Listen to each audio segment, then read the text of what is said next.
Hi, you guys. So, before I start what I want to speak on, I'm going to give you guys my Bible of the verse, which I wrote down right here. Whoever believes in the Son has eternal life. Whoever does not obey the Son shall not see life, but the wrath of God remains on him. John chapter 3, verse 36. So, I guess based off of what I want to talk about, I felt like this Bible verse is very suitable for the topic I want to talk about, which is, of course, if you've seen any of my videos, it's about gang stalking. You know, people think that unless you're placed in that situation, that you're delusional, you're crazy. It's a mental illness. It's the drugs you were taking. It's everything but the reality of things. So I was looking up gang stalking on my phone, and just I wanted to look up victims that have been actually unalived based off of gang stalking. Um, because that's what they push you to. They push you to wanting to um, cause yourself self conflict, cause yourself, you know, emotional distraught in your own life, or they make you believe that you're causing all these things in your own life when really here they are with a helping hand. Here they are leading you down every path that you're taking, and you not even realizing it, because until you realize that you're being gang stalked, you're thinking you're making your very own decisions. You're thinking that you're meeting these people by fate. You're thinking that, you're meeting these people because, that's what it was meant. When all along you have handlers along the way that are coming into your life and purposely being put into your life. They start, reading your patterns. They start seeing what kind of, if you're a woman, what kind of man you like. If you're a man, what kind of women you like, or if you like both, and then what is your type of person, they do all these things to come at one individual. But I want you to remember this or know this. It is a spiritual warfare, one, because a lot of these organizations are in with the devil. They have given an oath to the devil to sacrifice someone, um, because they feel like it's going to make them live longer. They think it's going to, give them a long, prospering life, because we live in the Prince of Palace, which, by the way, we live here and that's what they call it, but God created this earth. God created this universe. So God loved us so much that he sent his son here, and he to die for us, to be crucified for us, and has given us the ability to make our own decisions, to do what's right or what's wrong. That's how much he loved us, to make our own decisions. And I feel like the reason why it's called the Prince of Palace is because people have decided we're going to make our own decisions, but instead of turning to the light, instead of doing the righteous thing, instead of keeping your dignity, instead of keeping, the morals that you were taught, or maybe some weren't taught, maybe some were raised this way, who knows? You decided to do evil and bestow evil and wicked thoughts and illusions onto people, which not everyone you can play with. Because there are people, if you read the Bible, which a lot of you do, a lot of you pretend to go to church and worship God. A lot of you pretend to be this friendly, happy, family and cheerful and, all these things that you guys are not. You guys put up a false illusion and play a role that was never yours to play.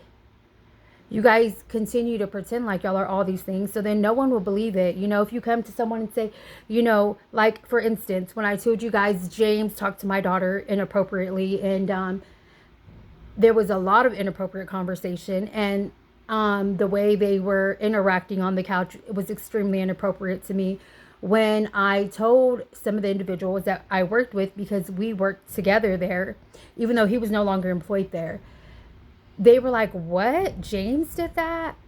Because James, and even I was surprised, because he played a character of being this nice, sweet, humble guy, and like he's a family man and family comes first, and you know, he was the sweetest, kindest person. But those are the people you really have to watch for. People can call me all day, excuse my words, a bitch. Okay, but at least you know what you're gonna get.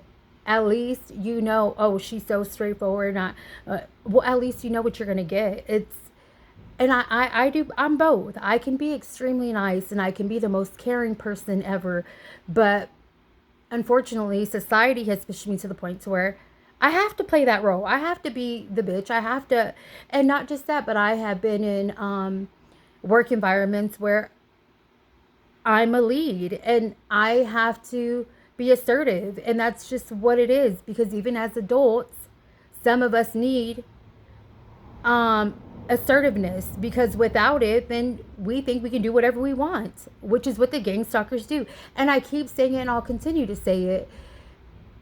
It's not about racism. It's about entitlement. Those that who feel that they are entitled to destroy someone's life, that they feel like they are entitled to take our children, they are entitled to put our children in sex trafficking rings, that they are entitled to shape this world to something that it should have never been. And you know, a lot of us that are being gang stalked, we can call the FBI, we can call our local law enforcement, we can tell our family members, but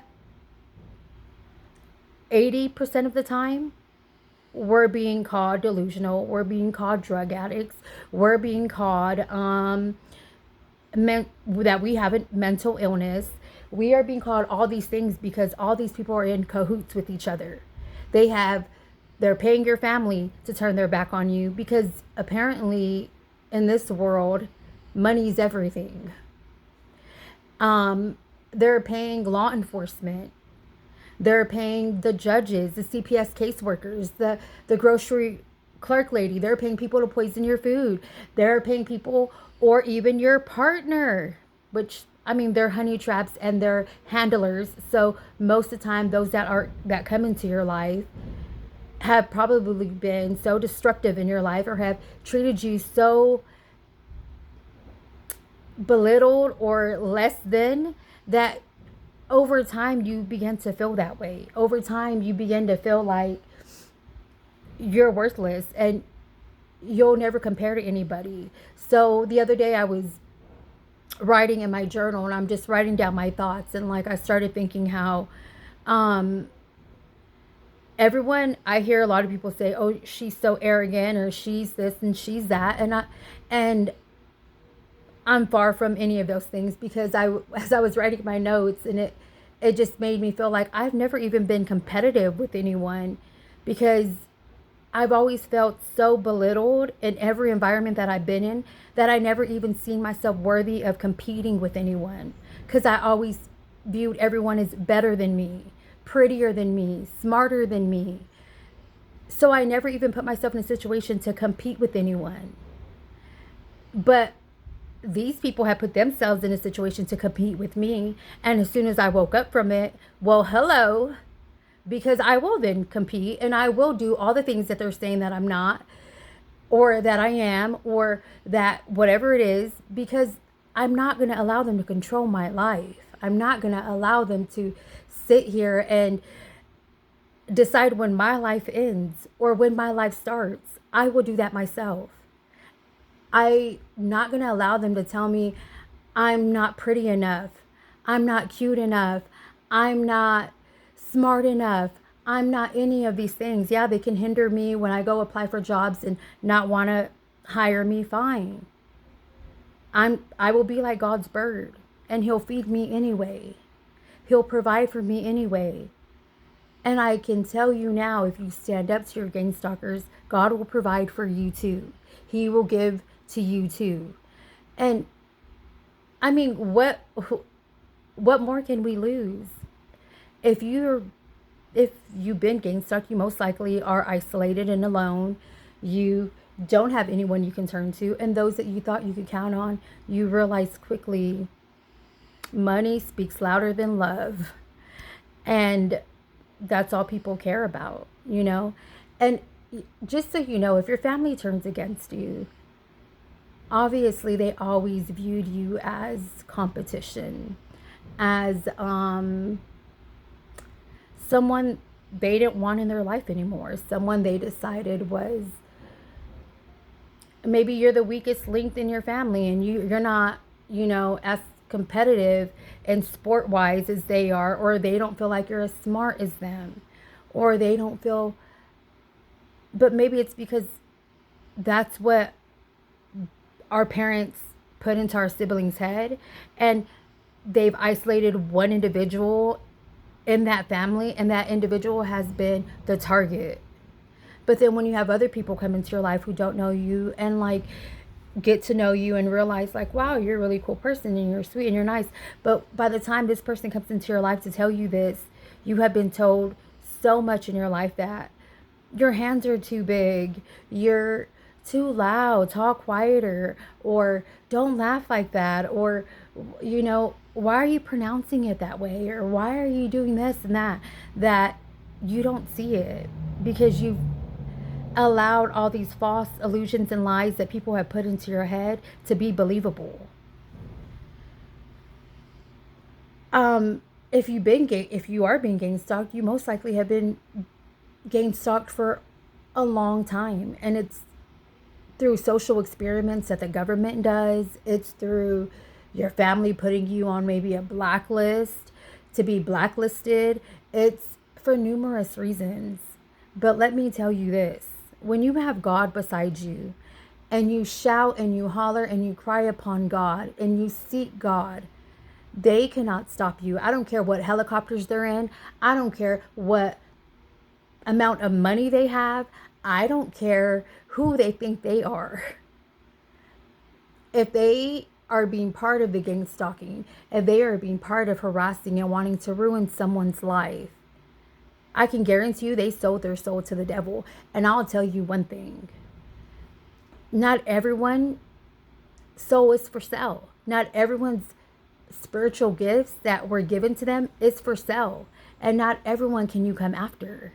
And I truly believe if you seek God, if you ask God for clarity, if you ask God for discernment, if you ask God to show you, if you ask God to be your shepherd and lead you, to be in every aspect, in every part of your life, no matter where you're at, He will be, and you will be untouchable. You will not be touched. And anytime, and I know my gang stalkers know this now, anytime they have come at me, anytime they try to come my way, they are hindered and they are stopped. Whatever weapon formed against me does not prosper, and I can guarantee you it returns back to them. I can guarantee you it's used on maybe someone else part of this group or coven, because guess what, when they can't sacrifice you because you've given your life to God, because you seek God, because you've asked for God, they still owe that devil, that serpent, the promise, the oath that they put or gave this serpent, this devil. They still owe him that. So where do you think it's going to come from? If it's not from their own life, if it's not from someone they love, they start looking at each other. They're going to now sacrifice someone part of their coven, part of their cult, part of their organization. So I just want to say now, if you're being gang stalked, let's all stand up in righteousness. Let's all pray to God. Let's all ask God to bring forth our enemies and bring them down to their knees. Like God says, and I'll always say, I don't care. They will confess for their deeds. They will confess to God for the evil wickedness that they have done on this earth. And whether you believe in God or not, I truly believe at one point in your life, everyone talks to God. There's that song, and I think that's what it's called, Everybody Talks to God, by Aaron Lewis. And I love that song because he's right. You're going to talk to God if you lose a loved one and you're cursing him. Or if you're in a dire situation where you need help, you're going to ask God and you're going to seek God. If your child's dying, you're going to go to God and you're going to seek God. At one point or another, everyone seeks God. Don't let it be too late. If you're part of the gang stalking and part of these organizations and you gave an oath, I declare and decree in the mighty name of Yahshua, Jesus Christ, that that oath is broken. And every contract made knowingly and unknowingly going back 7,000 years is broken. Cast it out and burnt with God's holy fire and sealed in the blood of Jesus, that it's canceled. And that you can seek and find God, that you can seek and find the Father who created you, who wants a life with you, who wants you to get to know him and him to get to know you, who wants to give you eternal life. It's not too late. I don't care what they say. It's not too late. So seek God, find God, and leave people alone. It's that simple to me. I don't understand it. I don't understand where y'all even think it's okay. And those that are being gang stalked, just a reminder, call back your energy every day. I always say, from the north, east, south, and west, through every ocean, sea, and river, through every water flow, I, Ashley Ann Mendez, declare back all my energy. Let it be known, and let the birds of the universe, and through all the colors of the wind, let it be whispered, that I declare back all my energy from every dark corner, from one end of the world to the next, from the top to the bottom. I declare back all my energy and that of my children. I say that every day, multiple times a day. I also rebuke any demon, demonic spirit, Satan, witch, warlock, wizard, magician, what do they call the people who like to hypnotize people? False illusions, lies, witchcraft, demonic, evildoers, anything, word witchery. I rebuke it all. Mirror magic, SCX magic, fantasy magic, beauty magic, voodoo, doctor voodoo specialist. I rebuke them all every single day. And in the mighty name of Yahshua, Jesus Christ, and the power of his blood, that they may not touch me. And if it has to be sent somewhere, it gets returned back to sender. If not, may God burn it with his holy fire, that it never touched me, my family, my bloodline, or any generation after me. These are things that I say on a daily basis, and I pray to God constantly for justice. I pray to God constantly that he brings justice to me, as above, so below. It's like the prayer, hallowed be thy name, the kingdom come, your will be done on earth as it is in heaven. So a lot of times these gang stalkers too are not just gang stalking you for money. You have a spiritual gift that God may have given you, and they know. So they're trying to siphon that. You have to call. That's why it's so important that you call back your energy. That's why it's so important that every day you ground yourself with the universe. I walk barefoot all day, and I've walked barefoot since I was a kid. I remember my dad always getting on to me, and I remember when I was little, like, he would get so mad if I didn't have shoes on.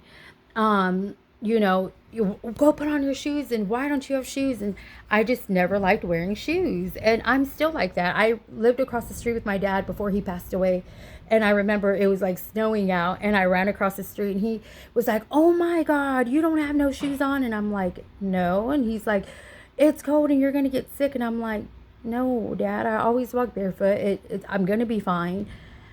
I like walking barefoot. That's just what I do. But I realized through this whole spiritual warfare, and now that I'm realizing how important it is to ground yourself with the universe, the energetic aura and vibrations that the universe gives off can radiate through your body, and it can bring you, it can heal your body too. You know, like these game stalkers will give you, they'll try to poison you. They will put, you know, stuff in your shampoo bottles. You guys, I literally, and this is why I don't like to sleep. I seriously don't like to sleep because when I wake up, something happens. Look, I'm going to show y'all. You see half my eyelash right there, right here, this bald spot.